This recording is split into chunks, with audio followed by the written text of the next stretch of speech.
गेल इंडिया कंपनीला जागा देण्यास नकार देणाऱ्या गोंदिया जिल्ह्याच्या तिरोडा तालुक्याअंतर्गत येणाऱ्या पालडोंगरी गावातील शेतकऱ्यावर प्रशासनाने बळजबरी करत पोलिसांच्या मदतीने शेतातून बाहेर काढत आरोपीसारखी वागणूक पोलिसांनी शेतकऱ्यासोबत केल्याने शेतकऱ्याने जिल्हाधिकाऱ्यांना सहकुटुंब इच्छा मरणाची परवानगी मागितली आहे। गेल इंडिया कंपनी मार्फत जिल्ह्यात पाईपलाईन टाकण्याचे काम सुरू असून ही पाईपलाईन शेतकऱ्यांच्या शेतातून टाकली जात आहे। तर याच कंपनीचा सबस्टेशन तयार करण्यासाठी तिरोडा तालुक्यातील पालडोंगरी गावातील गेंदलाल बोपचे या शेतकऱ्याचे शेत बळजबरीने हिसकावण्याचे काम कंपनी करत आहे। गेंदलाल बोपचे, चंदू बोपचे हे दोघं भावंड असून त्यांच्याकडे वडिलोपार्जित 4 एकर शेती आहे।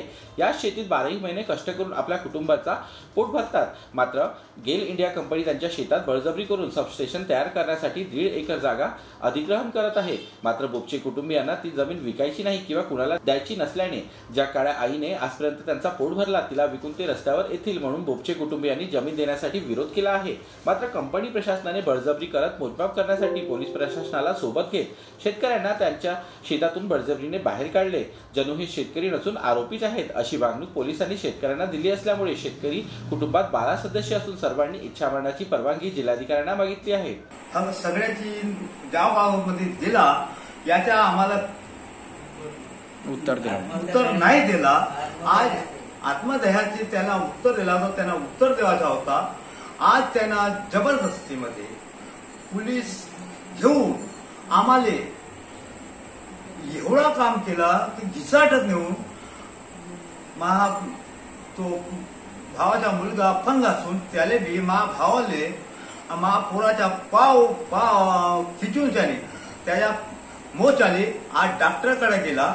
मी गेंदलाल सोमा बोपचे यांचा मुलगा आमच्या कुटुंबावर गेल इंडिया कंपनीने दबाव तंत्राचा वापर करून नोटीस दिला, परंतु त्या आम्ही स्वीकार केला नाही।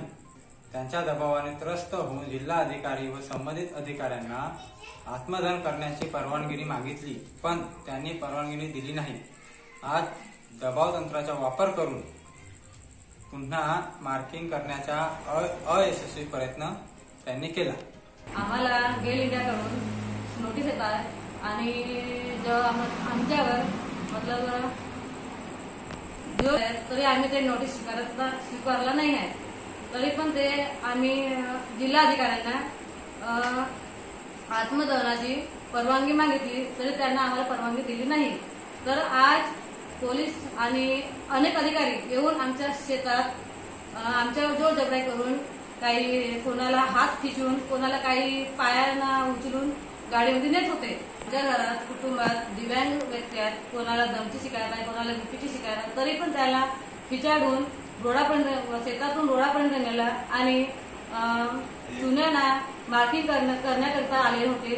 तरी पण आम्ही त्यांना मार्किंग करण्यात अयशस्वीपणा केला आणि त्यांना भगविला, इथून भगविला आणि तरी पण न काही करता आम्हाला जमीन द्यायची नाही। बस एवढा आमच्या गव्हर्नमेंटला आणि सर्व अधिकाऱ्यांना सूचना आहे की आम्हाला जमीन विकायची नाही आहे, तर नाही आहे। तर पोलिसांच्या शेतकऱ्यांची अभद्र वागणूक केल्याचा व्हिडिओ सोशल मीडियावर चांगलाच व्हायरल होत आहे। त्यामुळे पोलीस अधीक्षक या विषयाची चौकशी करून शेतकऱ्यांना न्याय मिळवून देतात का हे आता पाहण्यासारखं असेल।